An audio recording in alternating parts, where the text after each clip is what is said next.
Bonjour à tous, ici Gromy pour les Daily numéro 18. Alors aujourd'hui, je vais vous parler d'un exercice qui est assez important à mon sens, qui est l'étude de texture et de matière. En fait, les matières, c'est ce qui va donner de la crédibilité à vos images. Essayez de, savoir différencier les différentes matières d'une image suivant la façon dont ils réagissent à la lumière, c'est vraiment super important pour faire des images qui sont un petit peu réalistes. C'est pas forcément utile que pour des images réalistes, mais ça l'est principalement pour ça. Et pour avoir des rendus qui soient relativement riches et intéressants. Donc il n'y a pas beaucoup de points techniques à aborder, donc je vais lancer une petite vidéo où je dessine, où je fais deux études. C'est des vidéos un petit peu accélérées, mais vu qu'il n'y a pas beaucoup de points techniques, je vais continuer à parler par-dessus. Alors voilà, ça c'est la première étude que j'ai fait. Donc en fait au niveau technique, le point principal à se souvenir, c'est que il faut créer un dossier sur lequel on va appliquer un masque circulaire et dans lequel on va mettre tous les calques qui vont nous servir à construire notre objet, enfin notre sphère, la texture de notre sphère. Parce qu'en fait, si on essaye de le faire juste sur un seul calque sans masque, on va toujours avoir peur de dépasser des bords. On va essayer de retoucher les bords pour que ça soit plus propre. On va perdre beaucoup de temps là-dessus. Que si on a un masque qui entoure nos formes, on peut dessiner librement à l'intérieur. On sait que ça ne va pas dépasser. Ça va nous permettre de faire des traits qui sont plus confiants, qui vont être plus intéressants et plus dynamiques. Et ça va surtout nous faire gagner du temps. Donc voilà. Donc là, vous voyez que je commence par une sorte de dégradé pour indiquer la direction de la lumière principale. Mais que ce dégradé, je ne le fais pas avec une brosse molle. Je le fais avec une brosse, ma brosse multi-usage, que là j'ai taillé en diagonale, mais bon ça c'est pas, ça change pas grand-chose. Et je le fais avec cette brosse-là, déjà parce que le rocher il est pas totalement lisse. Peut-être qu'avec quelque chose de très manufacturé, enfin je sais pas ce qu'on peut trouver, une balle de ping-pong, enfin des trucs qui seront vraiment très très ronds et lisses. J'utiliserai peut-être une brosse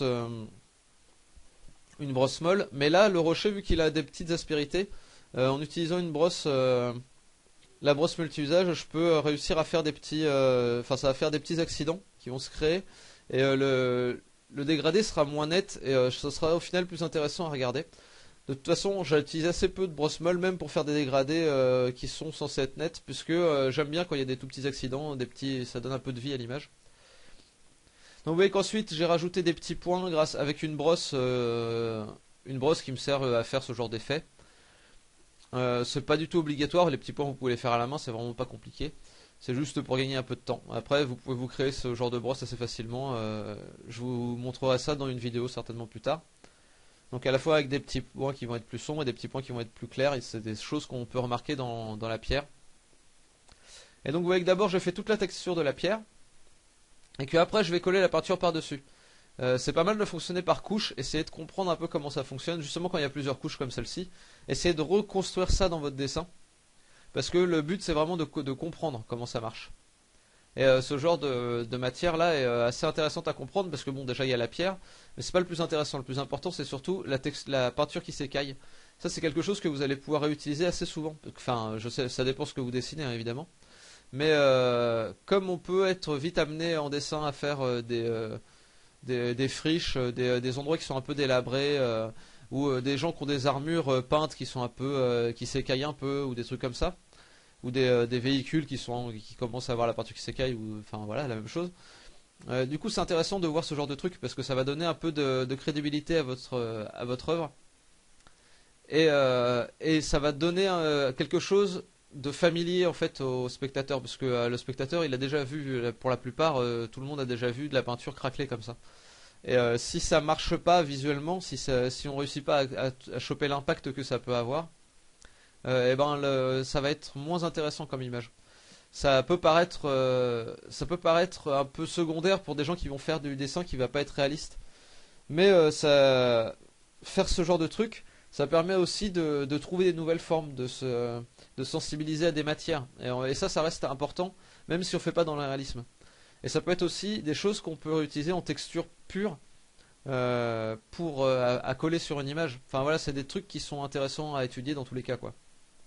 à mon sens. Après, enfin voilà, il y a sûrement des tas de gens qui n'en ont pas vraiment besoin, quoi. Pour des gens qui vont faire que de la line BD, par exemple, ça va pas être ultra utile. Mais moi, je pars du principe que les gens qui viennent sur le forum veulent faire ou de l'illustration ou du concept art pour la plupart. Et ça, c'est des choses qui vont être très utiles, principalement dans le concept art, mais aussi dans l'illustration un minimum réaliste.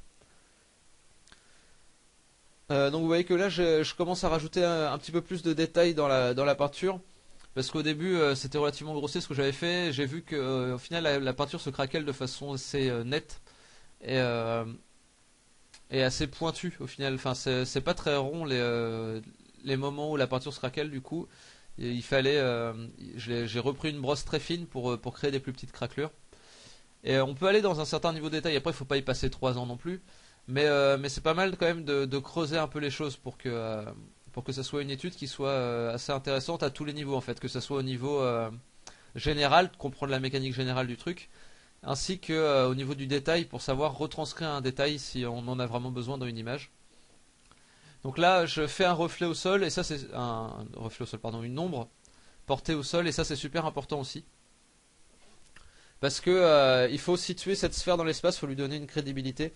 Et ça aide vraiment d'avoir une ombre au sol. Et ça va aussi vous permettre de travailler un petit peu la façon dont vous gérez les ombres et la façon dont vous gérez les ombres portées avec une lumière donnée. Ça peut être assez intéressant à faire. Donc là, j'ai fait une ombre au sol qui était comme si c'était sur une surface un petit peu réfléchissante. Enfin, peut-être une table en marbre ou quelque chose comme ça. C'est pour reprendre un peu l'idée du rocher qui est en dessous. Donc j'espère que ça fonctionne. Là vous voyez que pour l'instant il y a encore un problème, c'est que la pierre est encore trop claire et la peinture trop foncée. Alors que normalement sur la photo c'est un peu l'inverse. En fait la pierre est plus sombre en elle-même, mais aussi plus réfléchissante que la peinture. La peinture est très mate et elle a une couleur très claire.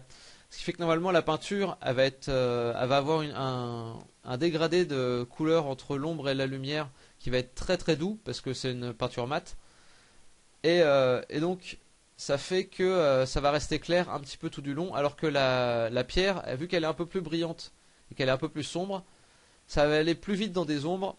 Mais par contre, la lumière, les highlights vont être relativement fortes. Ce que vous voyez en haut là du rocher, les deux couleurs sont quasiment les mêmes, les deux valeurs sont quasiment les mêmes entre le rocher et la peinture. Mais après, la peinture reste claire, alors que le rocher devient plus sombre. En fait, c'est des matières différentes, c'est vraiment ça qu'il faut étudier avec cet exercice. Donc c'est assez intéressant à voir. Donc là, j'ai trouvé quelque chose qui me satisfaisait à peu près, j'ai rajouté quelques détails. Et après, voilà, j'ai dit que c'était fini parce que faut pas y passer non plus des heures. Je passe à peu près 20 minutes sur le premier, et là, je vais passer un peu moins de 10 minutes sur le deuxième. Donc là, vous voyez que ce genre d'étude, on peut le faire à partir de choses, enfin à partir d'objets qui ne sont pas du tout circulaires, quoi. Là, c'est une statue complète avec des formes très diverses, et je le réduis à une sphère juste pour comprendre la matière, quoi. Donc là, c'est une statue qui est faite dans une sorte de cuivre, me semble-t-il, mais c'est assez sombre comme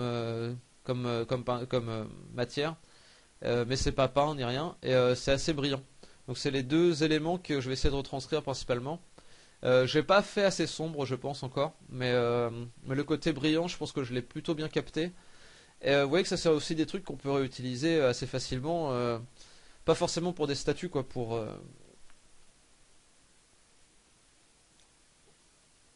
ça va être utile pour pas mal de matières un peu métalliques ou même des pierres qui peuvent être un peu brillantes comme celle-ci. Enfin voilà, c'est une matière qui peut être assez intéressante à travailler. Et vous voyez que c'est pas brillant comme le serait par exemple une carrosserie de bagnole où ce serait vraiment extrêmement brillant, extrêmement lisse. Alors que là, il y a des petites aspérités, c'est un petit peu accidenté, c'est pas totalement lisse, et c'est pas aussi brillant que du verre ou une carrosserie de voiture. Donc du coup, le highlight doit être un tout petit peu plus atténué, et les reflets un peu également. Et aussi, il faut signifier les petites aspérités. Donc vous voyez que je crée des petites formes avec la lumière qui ne sont pas totalement lisses. Et ce qui est important, ouais, c'est de bien capter le rapport entre l'ombre qui est très forte les lumières qui sont très fortes. Et dans les matières qui sont un peu brillantes, souvent c'est ça. Les ombres et lumières vont être accentuées. Donc vous voyez que après je détaille et je vais bientôt commencer à placer une ombre parce que c'est toujours pareil, vaut mieux situer l'objet dans la scène. Donc là la lumière générale était un peu plus diffuse, du coup je vais créer une ombre un peu plus diffuse. Donc ça vous permet aussi de travailler ce côté ombre portée qui est intéressant à voir je trouve. Donc voilà, ça touche à la fin. J'espère que cet exercice vous sera utile. J'espère que ça va vous aider à avoir des matières un peu plus réalistes ou intéressantes en tout cas dans vos images. J'espère que ça vous aura plu. Je vais vous souhaiter une bonne journée. Dessinez bien et à demain. Salut!